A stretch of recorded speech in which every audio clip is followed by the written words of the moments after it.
ओम नमो भगवते वासुदेवाय नमः। राधे राधे। विजडम चैनल में आप सबका स्वागत है।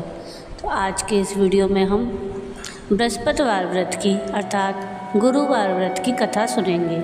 अगर आप सबको ये कथा पसंद आए तो प्लीज़ इसको लाइक शेयर ज़रूर कीजिएगा और प्लीज़ मेरे चैनल को सब्सक्राइब कीजिएगा और कमेंट में राधे राधे ज़रूर लिखिएगा और नीचे थैंक्स का बटन दबाकर मुझे सहयोग कीजिएगा जिससे मैं और अच्छी वीडियो आप लोगों के लिए ला सकूं। बृहस्पतिवार व्रत की कथा इस प्रकार है। भारतवर्ष में एक प्रतापी और दानी राजा राज्य करता था। वह नित्य गरीबों और ब्राह्मणों की सहायता करता था। यह बात उसकी रानी को अच्छी नहीं लगती थी। वह ना तो गरीबों को दान देती, ना ही भगवान का पूजन करती थी और राजा को भी दान देने से मना किया करती थी। एक दिन राजा शिकार खेलने वन को गए हुए थे तो रानी महल में अकेली थी। उसी समय बृहस्पति देव साधु वेश में राजा के महल में भिक्षा के लिए गए और भिक्षा मांगी तो रानी ने भिक्षा देने से इनकार किया और कहा, हे साधु महाराज, मैं तो दान पुण्य से तंग आ गई हूँ। मेरे पति सारे दिन धन लुटाते रहते हैं। मेरी इच्छा है कि हमारा धन नष्ट हो जाए, फिर ना रहेगा बाँस और ना बजेगी बाँसुरी।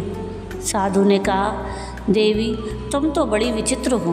धन संतान तो सभी चाहते हैं, पुत्र और लक्ष्मी तो पापी के घर भी होने चाहिए। यदि तुम्हारे पास अधिक है तो भूखों को भोजन दो, प्यासों के लिए प्याऊ बनवाओ, मुसाफिरों के लिए धर्मशालाएं खुलवाओ। जो निर्धन अपनी कुंवारी कन्याओं का विवाह नहीं कर सकते उनका विवाह करा दो। ऐसे और कई काम हैं जिनके करने से तुम्हारा यश लोक परलोक में फैलेगा। परंतु रानी पर उपदेश का कोई प्रभाव ना पड़ा। वह बोली, महाराज, आप मुझे कुछ न समझाएं। मैं ऐसा धन नहीं चाहती जो हर जगह बांटती फिरूं। साधु ने उत्तर दिया, यदि तुम्हारी ऐसी इच्छा है तो तथास्तु। तुम ऐसा करना कि बृहस्पतिवार को घर को लीपकर पीली मिट्टी से अपना सिर धोकर स्नान करना, भट्टी चढ़ाकर कपड़े धोना। ऐसा करने से तुम्हारा सारा धन नष्ट हो जाएगा। इतना कहकर वह साधु महाराज वहाँ से आलोप हो गए। साधु के कहे अनुसार उनकी कही बातों को पूरे करते हुए रानी को केवल 3 बृहस्पतिवार ही बीते कि उसकी समस्त धन संपत्ति नष्ट हो गई। भोजन के लिए राजा का परिवार तरसने लगा। तब एक दिन राजा ने रानी से बोला कि हे रानी, तुम यहीं रहो, मैं दूसरे देश को जाता हूँ, क्योंकि यहाँ पर सभी लोग मुझे जानते हैं, इसलिए मैं कोई छोटा कार्य नहीं कर सकता। ऐसा कहकर राजा परदेश चला गया। वहाँ वह जंगल से लकड़ी काट कर लाता और शहर में बेचता। इस तरह वह अपना जीवन व्यतीत करने लगा। इधर राजा के परदेश जाते ही रानी और दासी दुखी रहने लगे।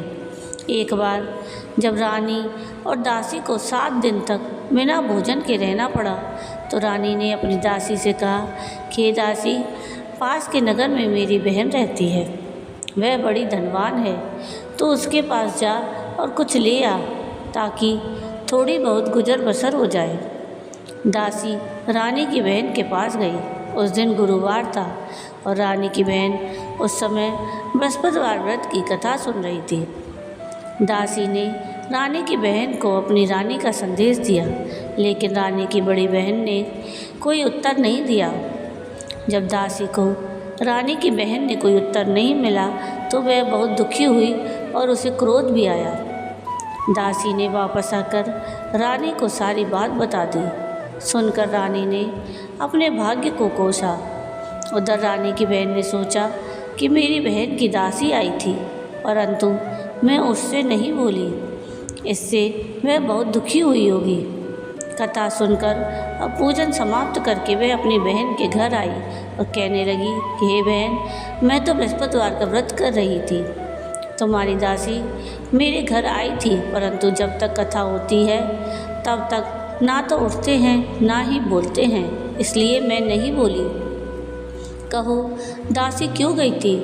तो रानी बोली, बहन, तुमसे क्या छिपाऊं, हमारे घर में खाने तक को अनाज नहीं है। ऐसा कहते कहते रानी की आंखें भर आईं। उसने दासी समेत पिछले 7 दिनों से भूखे रहने तक की बात अपनी बहन को विस्तार पूर्वक सुना दी। रानी की बहन बोली, देखो बहन, भगवान बृहस्पति देव सबकी मनोकामनाओं को पूर्ण करते हैं। देखो, शायद तुम्हारे घर में अनाज रखा हो। पहले तो रानी को विश्वास नहीं हुआ, पर बहन के आग्रह करने पर उसने अपनी दासी को अंदर भेजा तो उसे सचमुच अनाज से भरा एक घड़ा मिल गया। यह देखकर दासी को बड़ी हैरानी हुई। दासी रानी से कहने लगी कि हे रानी, जब हमको भोजन नहीं मिलता तो हम व्रत ही तो करते हैं, इसलिए क्यों ना इनसे व्रत और कथा की विधि पूछ ली जाए ताकि हम भी व्रत कर सकें। तब रानी ने अपनी बहन से बृहस्पतिवार के व्रत के बारे में पूछा। उसकी बहन ने बताया, बृहस्पतिवार के व्रत में चने की दाल और मुनक्का से विष्णु भगवान का केले की जड़ में पूजन करें और दीपक जलाएं। इसके पश्चात व्रत कथा सुने और पीला भोजन करें। इससे बृहस्पति देव प्रसन्न होते हैं। व्रत और पूजन विधि बताकर रानी की बहन अपने घर को लौट गई। 7 दिन के बाद जब गुरुवार आया तो दासी और रानी दोनों ने व्रत रखा। गुड़साल में जाकर चना और गुड़ लेकर आई, फिर उससे केले की जड़ और विष्णु भगवान का पूजन किया। अब पीला भोजन कहाँ से आए, इस बात को लेकर दोनों बहुत दुखी थी। चूँकि उन्होंने व्रत रखा था, इसलिए बृहस्पति देव उनसे प्रसन्न थे। इसलिए वे एक साधारण व्यक्ति का रूप धारण कर 2 थालों में सुंदर पीला भोजन दासी को दे गए। भोजन पाकर दासी बहुत प्रसन्न हुई और फिर रानी के साथ मिलकर भोजन ग्रहण किया। उसके बाद वे सभी गुरुवार को व्रत और पूजन करने लगी। बृहस्पतिवार भगवान की कृपा से उनके पास फिर से धन संपत्ति आ गई, परंतु रानी फिर से पहले की तरह आलस करने लगी। तब दासी बोली, देखो रानी, तुम पहले भी इस प्रकार आलस करती थी। तुम्हें धन रखने में कष्ट होता था, इस कारण सारा धन नष्ट हो गया, और अब जब भगवान बृहस्पति की कृपा से धन मिला है तो तुम्हें फिर से आलस होता है। रानी को समझाते हुए दासी कहती है कि बड़ी मुसीबतों के बाद हमने यह धन पाया है, इसलिए हमें दान पुण्य करना चाहिए, भूखे मनुष्यों को भोजन कराना चाहिए और धन को शुभ कार्यों में खर्च करना चाहिए, जिससे तुम्हारे कुल का यश बढ़ेगा, स्वर्ग की प्राप्ति होगी और पितृ प्रसन्न होंगे। दासी की बात मानकर रानी अपना धन शुभ कार्यों में खर्च करने लगी, जिससे पूरे नगर में उसका यश फैलने लगा। एक दिन राजा दुखी होकर जंगल में एक पेड़ के नीचे आसन जमा कर बैठ गया। वह अपनी दशा को याद करके व्याकुल होने लगा। बृहस्पतिवार का दिन था। एकाएक उसने देखा कि निर्जन वन में एक साधु प्रकट हुए। वह साधु वेश में स्वयं बृहस्पति देवता थे। वह लकड़ारे के सामने आकर बोले कि हे लकड़ारे, इस सुनसान जंगल में तू चिंता मग्न क्यों बैठा है? तो लकड़ारे ने दोनों हाथ जोड़कर प्रणाम किया और उत्तर दिया, महात्मा जी, आप सब कुछ जानते हैं, मैं क्या कहूँ। यह कहकर वह रोने लगा और साधु को अपनी आत्मकथा सुनाई।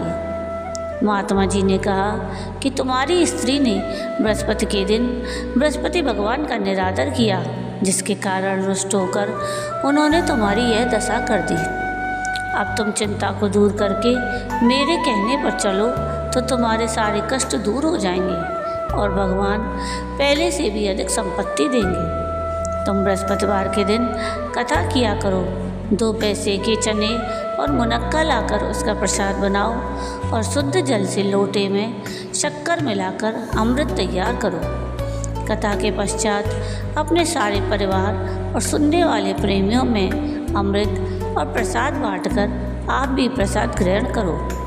ऐसा करने से भगवान तुम्हारी सारी मनोकामनाएं पूरी करेंगे। साधु के ऐसे वचन सुनकर लकड़हारा बोला, हे प्रभु, मुझे लकड़ी बेचकर इतना पैसा नहीं मिलता जिससे भोजन के उपरांत कुछ बचा सकूं। मैंने रात्रि में अपनी स्त्री को व्याकुल देखा है। मेरे पास कुछ भी नहीं, जिससे मैं उसकी खबर मंगा सकूं। साधु ने कहा, हे लकड़हारे, तुम किसी बात की चिंता मत करो। बृहस्पति के दिन तुम रोजाना की तरह लकड़ियाँ लेकर शहर को जाओ। तुमको रोज से दुगना धन प्राप्त होगा, जिससे तुम भली भांति भोजन कर लोगे और बृहस्पति देव की पूजा का सामान भी आ जाएगा। इतना कहकर साधु अंतर्ध्यान हो गए। धीरे धीरे समय व्यतीत होने पर फिर वही बृहस्पतिवार का दिन आया। लकड़हारा जंगल से लकड़ी काटकर किसी शहर में बेचने गया। उसे उस दिन और दिन से अधिक पैसा मिला। राजा ने गुड़, चना आदि लाकर गुरुवार का व्रत किया। उस दिन से उसके सभी क्लेश दूर हुए। परंतु जब दोबारा गुरुवार का दिन आया तो वह बृहस्पतिवार का व्रत करना भूल गया। इस कारण बृहस्पति देव भगवान नाराज हो गए। उस दिन उस नगर के राजा ने विशाल यज्ञ का आयोजन किया और शहर में यह घोषणा करा दी कि कोई भी मनुष्य अपने घर में भोजन ना बनाए, ना आग जलाए। समस्त जनता मेरे यहाँ भोजन करने आए। इस आज्ञा को जो नहीं मानेगा उसे फांसी दी जाएगी। इस तरह की संपूर्ण घोषणा पूरे नगर में करवा दी गई। राजा की आज्ञा के अनुसार शहर के सभी लोग भोजन करने गए, लेकिन लकड़हारा कुछ देर से पहुंचा, इसलिए राजा उसको अपने साथ घर ले वाले गए और घर ले जाकर भोजन करा रहे थे तो रानी की दृष्टि उस खूंटी पर पड़ी जिस पर उसका हार लटका हुआ था। वह हार वहाँ पर दिखाई नहीं दिया तो रानी ने निश्चय किया कि मेरा हार जरूर इस मनुष्य ने चुरा लिया है। उसी समय सिपाहियों को बुलवाकर उसको कारागार में डलवा दिया।